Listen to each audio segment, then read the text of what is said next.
Welcome to જય માનપણા kitchen. હું લાબી આહિર આપશો ને મારા જય દ્વારકાધીશ.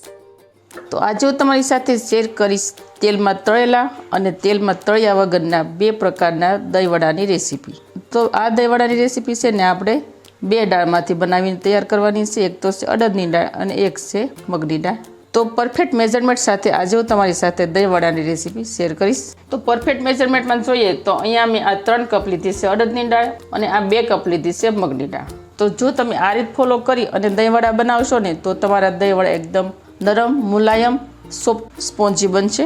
તો દાળને મેં 5 કલાક પહેલાં 3 પાણીથી વોશ કરી અને પલાળી રાખી હતી. જો એકદમ સરસ રીતે દાળ પલળી ગઈ છે. તો મગની દાળ પણ સરસ પલળી ગઈ છે. જો એકદમ સોફ્ટ થઈ ગઈ છે, ઇઝીલી ભાંગી જાય છે. પણ હવે આ બંને દાળમાંથી આપણે એક્સ્ટ્રા પાણી કાઢી લઈશું. તો જો તમે જોઈ શકો છો આપણે બંને દાળમાંથી પાણી એક્સ્ટ્રા કાઢી નાખ્યું છે. હવે આપણે બંને દાળને મિક્સ જારમાં એડ કરી દઈશું. હવે આપણે મગની દાળ પણ મિક્સર જારમાં એડ કરી દઈશું. અને દાળને આપણે કેવી રીતે ક્રશ કરવાની છે, થોડી દાણેદાર રહે ને એ રીતે ક્રશ કરવાની છે. એકદમ પ્રોપરલી ક્રશ નથી કરવાની, તે ખાસ ધ્યાન રાખવાનું. સરસ રીતે આપણે ક્રશ કરી લઈશું. તો જો તમે જોઈ શકો છો અહીંયા આપણે મગની દાળ અને અડદની દાળને સરસ રીતે ક્રશ કરી નાખી. જો આપણે આ રીતે થોડી કણી દાળ રહે ને એ રીતે ક્રશ કરવાની હતી. જો આ રીતે છે ને કણી દેખાય છે ને. તો હવે આપણે ક્રશ કરેલા બેટરને એક બાઉલમાં એડ કરી દઈશું. તો જો આપણે બેટરને બાઉલમાં એડ કરી દીધું છે. હવે આ મિક્સર જારમાં ફરતું બેટર સોટેલું છે એટલે આપણે આમાં અડધો કપ જેટલું પાણી એડ કરી દઈશું. હવે આપણે તેને બાઉલમાં એડ કરી દઈશું, જેથી મિક્સર જારમાં જે ફરતું સોટ્યું હોય તે ઇઝીલી રીતે નીકળી જાય અને આપણું બેટર છે તે વ્યર્થ પણ ન જાય. હવે આપણે તેને સરસ રીતે મિક્સ કરી દઈશું. આમાં આપણે પાણી અત્યારે એડ નથી કરવાનું. આપણે પહેલાં આને એકદમ ફ્લફી રીતે ફેટી લેવાનું છે. આ દહીંવડામાં છે ને મેન મહેનત છે ને તે છે ફેટવાની. જો જેટલું સરસ બેટર ફેટેલું હશે ને એટલા જ સરસ દહીંવડા બનીને તૈયાર થશે.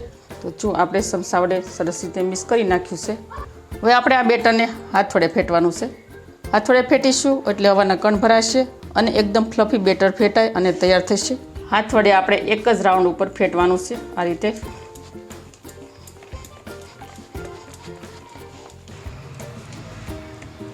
તો અહીંયા આપણું બેટર છે તે સરસ રીતે એકદમ ફ્લફી અને એકદમ ક્રીમી બની અને થઈ ગયું છે તૈયાર. જો આપણે આ રીતે ફેટવાનું છે. તો એટલા બેટરમાં મારે અડધી વાટકીની પાણીની જરૂર પડી હતી અને મેં તેને કન્ટિન્યુ 15 મિનિટ સુધી ફેટ્યું હતું. તો આમાં આપણને ખબર કેવી રીતે પડશે કે આપણું બેટર છે તે એકદમ ફ્લફી અને ક્રીમી થઈ ગયું છે. તો આપણે તેના માટે એક પાણીની વાટકી લઈ લઈશું અને તેમાં આપણે થોડું બેટર એડ કરી અને જોઈ લઈશું. બેટર છે તે ઇઝીલી રીતે ઉપર તરે છે. જુઓ તમે જોઈ શકો છો, મતલબ આપણું બેટર છે તે પરફેક્ટ તૈયાર થઈ ગયું છે. હવે આપણે તેમાં સ્વાદ અનુસાર મીઠું એડ કરી દઈશું અને સરસ રીતે મિક્સ કરી દઈશું. ત્યારબાદ આપણે 1 ચમચી જેટલી હિંગ એડ કરી દઈશું. અહીંયા આદુ મરચાંની મેં પેસ્ટ લીધી છે, આનાથી ટેસ્ટ સરસ આવે. ફરીથી આપણે તેને મિક્સ કરી દઈશું બેટરમાં.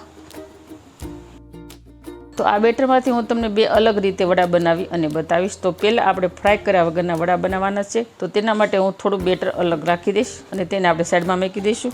તો હવે આપણે આ બેટરમાંથી વડાને ફ્રાય કરી લઈશું. તો તેના માટે જઈશું ગેસ તરફ. તો વડાને ફ્રાય કરવા માટે અહીંયા મેં તેલ પહેલેથી જ ગરમ થવા માટે રાખેલું હતું. તેલ પણ સરસ આપણું ગરમ થઈ ગયું છે. તો હવે આપણે બેટરમાંથી ગોળ શેપ આપતા જઈશું અને એક એક વડાને આ રીતે પેનમાં એડ કરતા જઈશું અને એકદમ ફૂલેલા વડા આપણે તૈયાર કરી લઈશું. તો જુઓ અહીંયા વડા છે તે સરસ રીતે ફ્રાય થઈ રહ્યા છે. આ વડાને આપણે ગોલ્ડન બ્રાઉન રંગના થાય ને એ રીતે આપણે તેને ફ્રાય કરવાના છે. અને આ વડાને આપણે ઝારા વડે નથી પલટાવવાના, ચમચી વડે પહેલાં પલટાવી લેવાના અને ત્યારબાદ ગોલ્ડન બ્રાઉન રંગના થાય ને ત્યાં સુધી આપણે તેને ફ્રાય કરી લેવાના. જો સરસ રીતે બન્યા છે ને એકદમ ફૂલેલા. આપણે બેટર સરસ ફેટ્યું છે એટલે એકદમ સરસ ફૂલેલા બન્યા છે.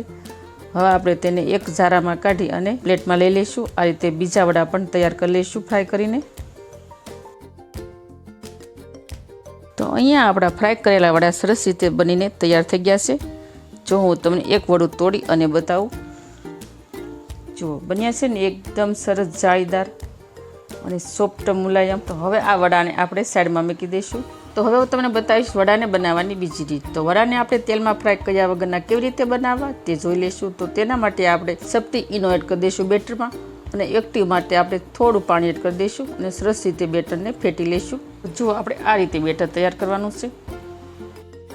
હવે આપણે લઈ લઈશું અપમની પેન અને આપણે વડાને અપમના શેપમાં વડા તૈયાર કરવાના છે. તો તેના માટે આપણે પેનની અંદર ટીપું ટીપું તેલ એડ કરી દઈશું અને બેટર એડ કરી દઈશું પેનમાં. તમે જો ઓછું તેલ ખાવાનું પસંદ કરતા હો ને તો તમે આ રીતે પણ વડા બનાવી અને તૈયાર કરી શકો છો. બહુ સરસ બને છે. તો હવે આપણે ઢાંકણ ઢાંકી અને 5 મિનિટ સુધી કૂક થવા માટે રાખી દઈશું અને ઉપરથી થોડા ડ્રાય જેવા લાગે એટલે આપણે તેને વડાને પલટાવી લઈશું.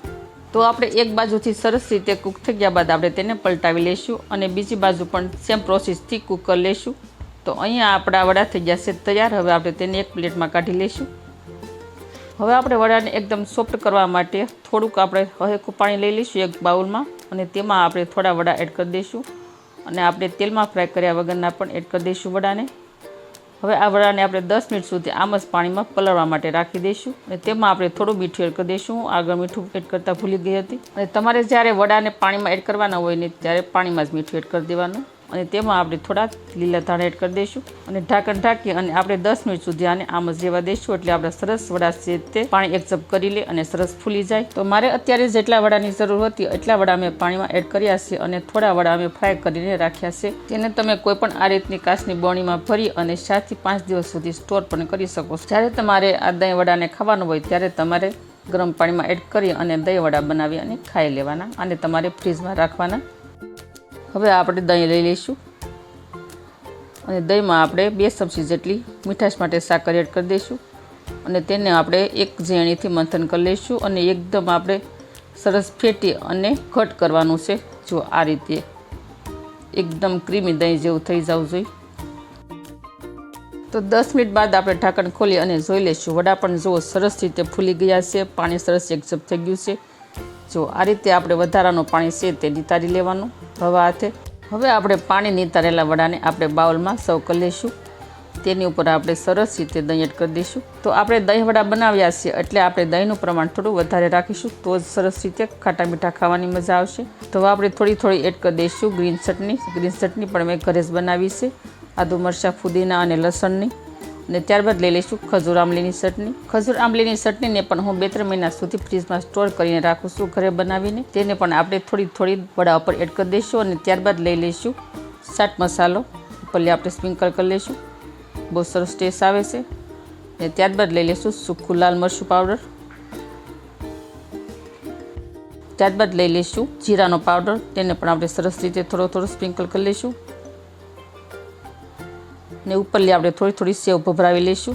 બહુ સરસ દેખાવ આવે છે અને થોડો દાડમના દાણા એડ કરી દઈશું. આમાં આપણે કાળું મીઠું પણ થોડું એડ કર્યું છે અને ઉપરથી થોડા આપણે લીલા ધાણા સ્પ્રિંકલ કરી લઈશું. તો જુઓ બન્યા છે ને દહીં વડા જોતાં જ ખાવાનું મન થઈ જાય તેવા. તો ફ્રેન્ડ તમને આજની મારી આ રેસીપી કેવી લાગી તે મને કમેન્ટ કરી અને જરૂર કહેજો અને તમને દહીં વડા બનાવવાની કઈ રીત સારી લાગી તે પણ મને કમેન્ટ કરી અને જરૂર કહેજો. જો હું તમને સમસી વડે લઈને બતાવું. બહુ સરસ બન્યા છે ને, સોફ્ટ અને મુલાયમ, જોતાં જ ખાવાનું મન થઈ જાય તેવા. તો આવી જ નવી રેસીપીઓ શીખવા માટે જય માનપુરા કિચનને સબસ્ક્રાઈબ કરી દેજો. વિડીયોને એક લાઈક જરૂર કરજો અને ફ્રેન્ડ અને ફેમિલીમાં વધુ શેર કરજો. તો આવજો, ફરી મળીશું આવી જ નવી રેસીપીઓ સાથે. ત્યાં સુધી થેન્ક યુ. જય દ્વારકાથી, જય સિયારામ, ધન્યવાદ.